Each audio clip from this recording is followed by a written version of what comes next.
Sir, that boy lives in my house. Daniel Mercer froze, packing tape dangling from his fingers. The barefoot girl on the cracked sidewalk pointed at the missing poster like she'd seen a ghost. What did you say? That boy, she repeated calmly. He lives with me and my mama. If you're hooked in and you're ready to enjoy this story, click subscribe and let me know in the comments where you're watching from, because tomorrow, I will be giving you another story just as interesting as this one. And you don't want to miss it. Now back to the story. Daniel's knees almost gave out. For 347 days, he'd prayed for this. One sign. One witness. One miracle. Daniel Mercer used to own half of St. Louis. Real estate empire. Penthouse views. His name carved into marble lobbies. But when your 7-year-old vanishes during school pickup, none of it means anything. Ethan disappeared on a Thursday. No witnesses. No cameras. No answers. The investigation went cold. Friends stopped calling. The world moved on. Daniel didn't. He drove into forgotten neighborhoods with boxes of flyers, taping them to every surface, whispering prayers into the silence. Now this little girl stood before him, speaking the impossible. Can you take me there? Daniel whispered. She hesitated. My mama's gonna be real mad. Please. She nodded. And Daniel followed her into the unknown. Her name was Lily. She walked 3 steps ahead, glancing back like she was making sure he hadn't disappeared. Daniel's heart pounded with every step. The streets narrowed. Gravel crunched under his shoes. Peeling row houses lined both sides, chain-link fences, weeds pushing through cracked concrete. This wasn't his world. But if Ethan was here, it was the only world that mattered. Does he ever talk about me? Daniel asked carefully. Lily stopped and turned. Her eyes, too wise for a child, softened. Yeah. He says your name a lot. Daniel pressed his hand to his chest, trying to breathe. And your mama, does she know who he is?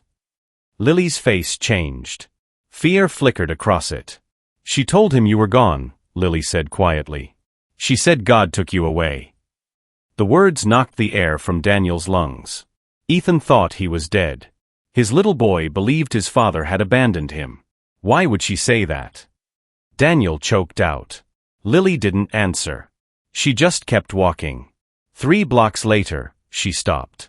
That's my house. Daniel stared at the narrow duplex. Faded yellow siding. Sagging porch. The number 1447 hung crooked beside the door. His son was inside. Right now. Breathing. Alive. Lily reached for the handle, then hesitated. My mama's home. It's okay, Daniel whispered, though nothing felt okay. She pushed the door open. A woman appeared in the doorway, mid-30s, tired eyes, defensive posture. The moment she saw Daniel, her face went pale. Who are you? Her voice was sharp. My name is Daniel Mercer. I'm looking for my son. Recognition flashed across her face. Then panic. I don't know what you're talking about. Ma'am, please. You need to leave. Now. I just want to see. Get off my porch. From somewhere inside the house, Daniel heard it. A small voice. A child's cry. Muffled. Scared. Familiar. Ethan. Daniel's voice cracked. The woman's eyes went wide. She slammed the door. Daniel stood frozen, staring at the peeling paint. He knew. God help him, he knew. His son was inside that house. Inside, Rachel pressed her back against the door, heart racing. Upstairs, Ethan sat on the edge of a small bed, clutching a worn-out stuffed dog. He'd heard the man's voice. Deep. Desperate. Saying a name he barely remembered. His name. Mama. Ethan called softly. Rachel climbed the stairs slowly, forcing a smile. It's okay, baby. Just someone lost. He said my name. He was confused. Ethan stared at her with those big, questioning eyes. You said my daddy's in heaven. He is, sweetheart. Then why did that man sound like him? Rachel's throat tightened. She'd been telling this lie for so long she almost believed it herself. Sometimes people sound alike. That's all. But Ethan wasn't stupid. He was 7, not blind. Later that night, after Rachel finally fell asleep, Lily crept into Ethan's room. "That man outside," she whispered. "He's your real dad, isn't he?" Ethan's eyes filled with tears. "Mama said he's gone." She lied. Lily didn't know why yet. But she was going to find out. The next morning, Rachel left for work. She cleaned offices downtown, early shifts, long hours, cash under the table. The moment the door closed, Lily moved. She'd been thinking about it all night. The way Rachel panicked. The way she lied so easily. Something wasn't right. Lily started in Rachel's bedroom. She checked under the mattress, inside the closet, behind the dresser. Nothing. Then she noticed it. A loose floorboard near the corner, paint chipped around the edges. Lily knelt down and pried it up. Inside was a manila envelope. Her hands trembled as she opened it. Papers. Documents. Names she didn't recognize. Dates. Amounts of money. And then, Ethan Mercer. Age 7. March 16th. $15,000. Lily's stomach turned. There were other names too. Other kids. Other dates. She didn't understand all of it, but she understood enough. Rachel didn't find Ethan. She took him. Lily's hands shook as she stuffed the envelope into her backpack. She had to find that man. She had to tell him the truth. Even if it meant losing the only mother she'd ever known. Sometimes truth costs everything. But silence costs more. Lily didn't know if anyone would believe her. A kid with a backpack full of stolen papers, trying to undo something way bigger than herself. But she knew one thing, staying quiet would make her just as guilty. Some of you watching this right now know what that feels like. You've seen something. You've known something. And you stayed silent because speaking up felt too hard, too risky, too costly. Maybe this story is the sign you've been waiting for. Maybe it's time to stop scrolling and start believing that your voice matters. If this story is hitting you somewhere deep, don't let it end here. Lily ran. Backpack bouncing against her spine, feet slapping the pavement, lungs burning. She didn't know Daniel's address, but she knew where she'd seen him last, Grawa and Cherokee, where the posters were still taped to the poles. She prayed he'd come back. 20 minutes later, she saw him. Daniel was kneeling by a bus stop, taping another flyer. When he looked up and saw Lily running toward him, something in his face shifted. "Lily." She stopped in front of him, gasping for air, and shoved the envelope into his hands. "You have to read this. Right now." Daniel opened it. His face went pale as he scanned the pages. Names. Dates. Payments. And there, in the middle of the list, Ethan Mercer. His son hadn't wandered off. He'd been taken. Sold. Daniel's hands shook so hard the papers almost fell. "Where did you get this?" "Under my mama's floor." Daniel looked at Lily, this brave, broken little girl who'd just destroyed her own world to save his. "Thank you," he whispered, voice thick with tears. Lily nodded.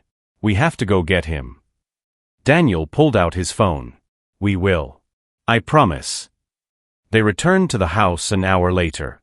This time, Daniel didn't knock. He pushed the door open and walked straight inside. Rachel wasn't home. The house was quiet. "Ethan." Daniel's voice echoed through the rooms. Upstairs, a small voice answered.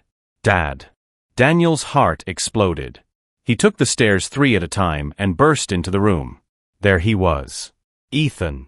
Thinner. Pale. But alive. "Dad." Ethan's voice cracked. Tears streamed down his face. Daniel dropped to his knees and pulled his son into his arms, sobbing into his hair. "I'm here, buddy. I'm here. I never stopped looking. Not for 1 second. Mama said you were gone." "I'm not gone. I'm right here." They held each other, both of them shaking, both of them crying. Lily stood in the doorway, tears running down her own face. For one perfect moment, everything felt right. And then they heard the front door slam. Footsteps on the stairs. Heavy. Fast. Not Rachel's. Daniel turned just as a man appeared in the doorway, tall, angry, armed. You shouldn't have come back. The man's name was Caleb. Rachel's partner. The one who'd orchestrated everything. You think you can just walk in here and take him? Caleb's voice was cold. Daniel stood, pushing Ethan behind him. He's my son. He was your son. Now he's leverage. For what? For keeping Rachel quiet. For keeping this whole thing from falling apart. Rachel appeared behind Caleb, eyes red, hands shaking. I didn't want this, she whispered. I didn't know it would go this far. Shut up, Rachel. She told me he had nobody. That he was alone. Caleb stepped forward. Daniel didn't move. You're not taking him.